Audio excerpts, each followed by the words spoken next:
His name is Jared, and this week I had one of those tattoo interviews. Actually, it was more of a preliminary interview. I was over at one of the manufacturers that I go to with the chaplain service, and I saw his ink, and on his left arm were two boxing gloves, and they were a bright red. And so even though it was early in the morning, I could see it well enough.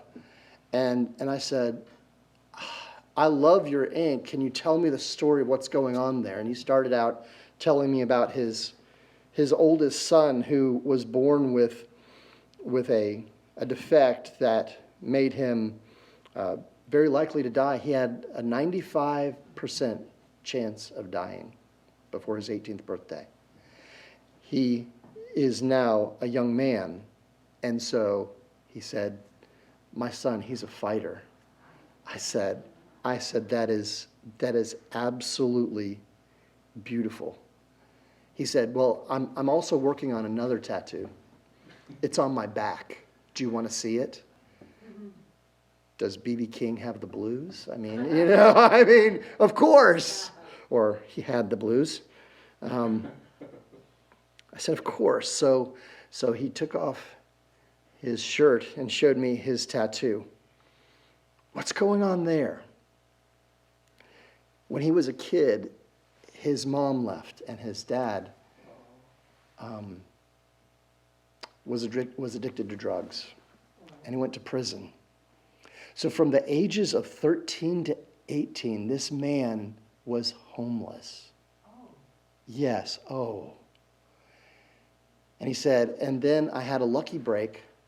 I got to live in the projects. You know you've had a hard life when that is coming up in the world.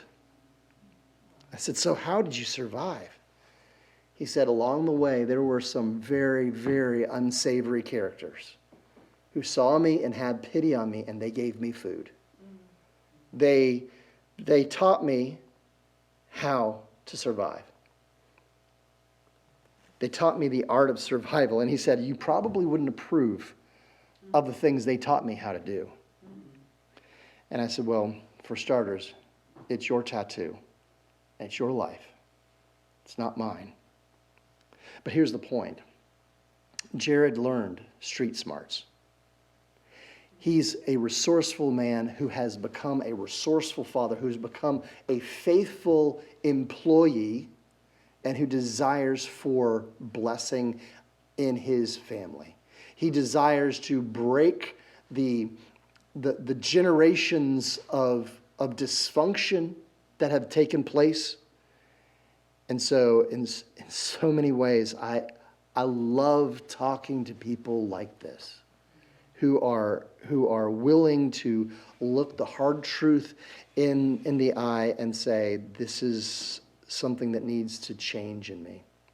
Well, here in this passage, in order to understand this teaching, there's three themes that Jesus is going to talk about, this idea of having street smarts.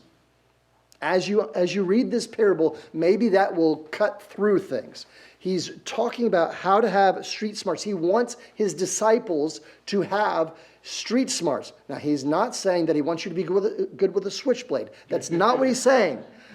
But he is saying that he wants you to be resourceful, just like Jared learned how to be resourceful in his life so that he could survive. He wants us to, just as committed as Jared was to surviving, we need to be just as committed to using the resources that God gives us so that we can bring blessing into the lives of other people. Jesus desperately wants us to be those kinds of disciples who have street smarts. It seems like at times I get the sense that people almost think it's virtuous to be naive. And it's not. If you go throughout the scriptures, especially through the book of Proverbs, it is written so that you would not be naive. Being naive is not something that is said in a complimentary fashion anywhere in the scriptures. So let's look at this passage at the punchline, at the parable, at the possessions that make up this text. I'll say that again so that you can get that maybe a little bit more in your head. We're going to start with the punchline. So we're not going to start at the beginning. I'm going to go midway through. Okay, we're going to go to the punchline, then go back to the parable that begins this passage, and then we're going to look at this section on possessions and what Jesus has to say about that. The punchline is in verses 8b through 9. So this is where I would say this is where the power of the text resides. It's the second half of verse 8 where he says, "For the sons of this world are more shrewd in dealing with their own generation than the sons of light. And I tell you, make friends for yourselves by means of unrighteous wealth, so that when it fails, they may receive you into the eternal dwellings."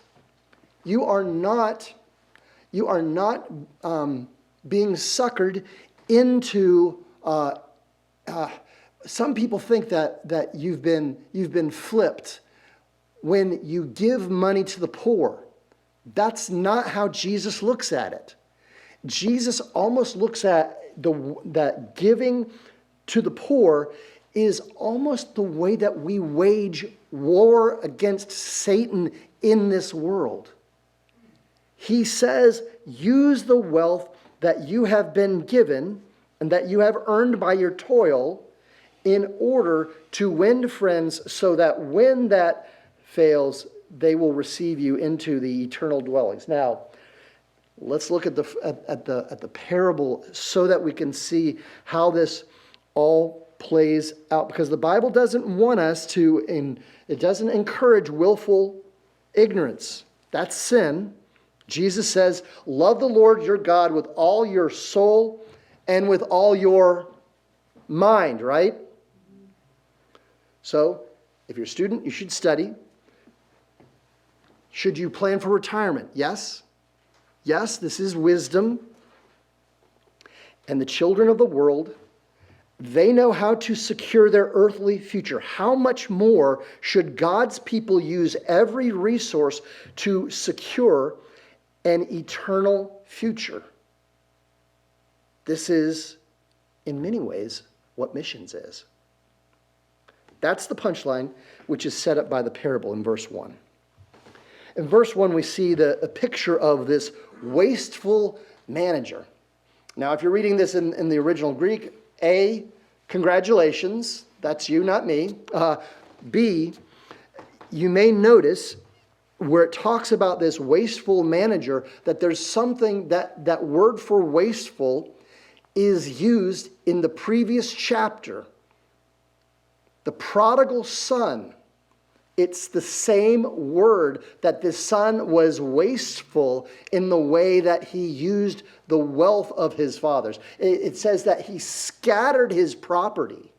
Is the kind of thrust that you see in the original language. And it's the same sort of idea that he scattered the wealth of his master. And so the master finds out about this. Now, first, notice that this is a clueless master. So the master is not God the Father in this parable. So don't think it's God. He's just telling a story here about a master who is clueless, and he comes to this wasteful manager and he says, what is this that I'm hearing? So he doesn't have a very good watchful eye.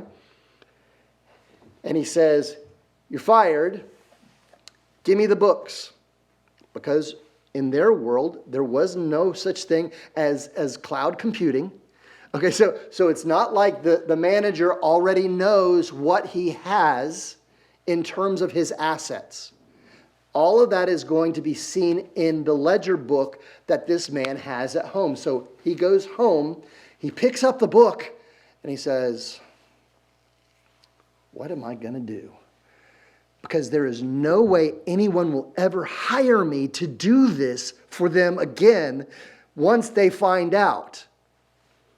So I need to do something creative. I need to be resourceful. And so here's the solution. Before he hands over the books, he approaches all the debtors Now, we only read of 2 in this parable, but there would have been more than that. He approaches the debtors, and then he says, how much do you owe? I owe 100 baths of oil. Make it 50. How much wheat do you owe? I owe 100 bushels. Make it 80. And he does that time and time again. Now, each time that this is being discussed, the discount that is being discussed here is actually the commission that that manager would have gotten for managing that portfolio.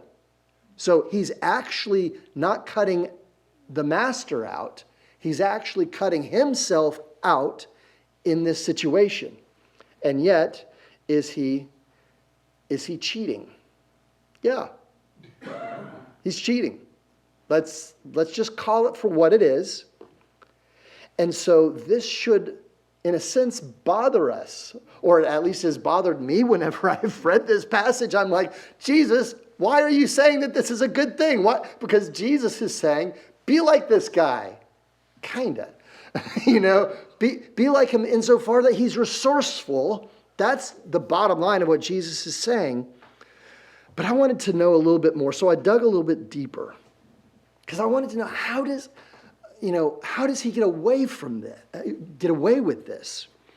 And so there was a professor by the name of John Derrett, who is a professor of Bible at the University of London, who he gives this insight. The first thing that this man understands is he understands the Jewish law of agency. Check this out. Anything that was done by an agent in the Jewish world, that agency binds his master. So anything that he says is a deal, the master's hands are tied. So you better get a good representative, right? You better get a good manager. And that was part of the problem in the first place. The second thing is that as long as his agency lasts, in other words, as long as he holds on to the books, as long as he has the books, he can bind his master in relation to third parties and is not himself liable for any loss because of his incompetence or negligence. That's a lot of power. So that's the first thing that's going on here. And this is the under the surface thing that we probably didn't learn in Sunday school, all right? The second thing that is going on is that this manager understands the culture in which he lives. He understands that most likely the amounts he writes off, that's interest on the loan. If you're having this kind, if 50% of the loan is interest or is a commission, that's usury. That's predatory lending that's taking place.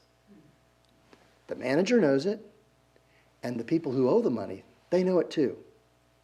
But they know it's part of the deal, and it was also against the law of Moses. This is a sin in Israel to do this. And so that's the first part. The second part is that the merchants, they're receiving a gift that amounts to at least 7 years worth of income. So they're receiving like a 7-year rebate. And in their world, if you were to receive a gift of that substance, of that size, you would know that you owe that person. Because if they do that, they gain more status, right? What do you need to do to get the things back even? You need to give a great gift. What is that gift going to be? A place to sleep and food to eat. And so he is buying the favor of these clients. So how does the master respond to the wasteful manager? To use our modern words, he'd say, well played. Well played. That's what the master says. Because the master understands that this servant has him over the barrel for the moment, and then he's no longer going to have a job, so then it's done. What's done is done. He's going to take the loss as it is. Does this mean that Jesus approves of deception? No. He simply says that this worldly man was being resourceful. He was saying this is how the world works, and we all know that this is how the world works. And Jesus is asking us, implicitly asking us a question. What resources do we have that we can use, that we can leverage, but instead of using it for temporary means, how could we use resources at our disposal that the King has given us, that our great Heavenly Father has showered upon us? How can we use those resources, not for temporary benefit, but instead for eternal benefit? And that's what he gets into in verses 10 through 13. Let me just read that section again, because it's been a few minutes since we heard this. One who is faithful in very little is also faithful in much. And the one who is dishonest in very little is also dishonest in much. If then you have not been faithful in the unrighteous wealth, who will entrust to you the true riches? And if you have not been faithful in that which is another, who will give you that which is your own? No servant can serve two masters. For either he will hate the one and love the other, or he will be devoted to the one and despise the other. You cannot serve God and money. If you are going to follow Jesus, if you are going to be his apprentice, money cannot be your God. Only God can be your God. Money is a tool that God gives. And for people who understand how to use their money the right way, they understand this, that if I use this money that has no righteous aspect to it whatsoever, if I can use it to lighten the load of another and point them to Jesus Christ, point them to the goodness of God, then by all means, we should do that. God has a great affection for those who are poor and for those who are destitute. And Jesus is saying, leverage your money to win souls. That's how he wants us to live. What's one way that we can do that? Well, is the shoebox over? Yes. Shoebox is over, and a lot of you do that every year. That's one way that you can leverage your money to show the kindness of God to people that we will not meet this side of eternity. That is one example of that. When you are giving to those who are materially poor, you are doing the same. But Jesus wants us to have these kinds of street smarts in the way that we use our wealth. So let me wrap up with just to give us a brief overview of what this passage is about. Why do we need to know this passage? Why do we need to know that the stuff that's in here? Because you are supposed to love God with all that you are and all that you have all the time, right? That is effectively what Deuteronomy chapter 6, verse 5 is telling us. It tells us that we are supposed to love God with all that we are and all that we have, and that includes our resources. So this is one of the main thrusts and one of the most elementary thrusts of being a disciple of Jesus Christ, of being one of his apprentices. Second, what do we need to know? The world uses its resources to maintain its position. We need to use resources to bless others, and that they might gain a greater spiritual position. That is the role of the Christian. What are we supposed to do? We're supposed to be generous with the wealth, to win friends, and to lay up true riches in heaven. And why should we do it? Because money won't last, but souls do.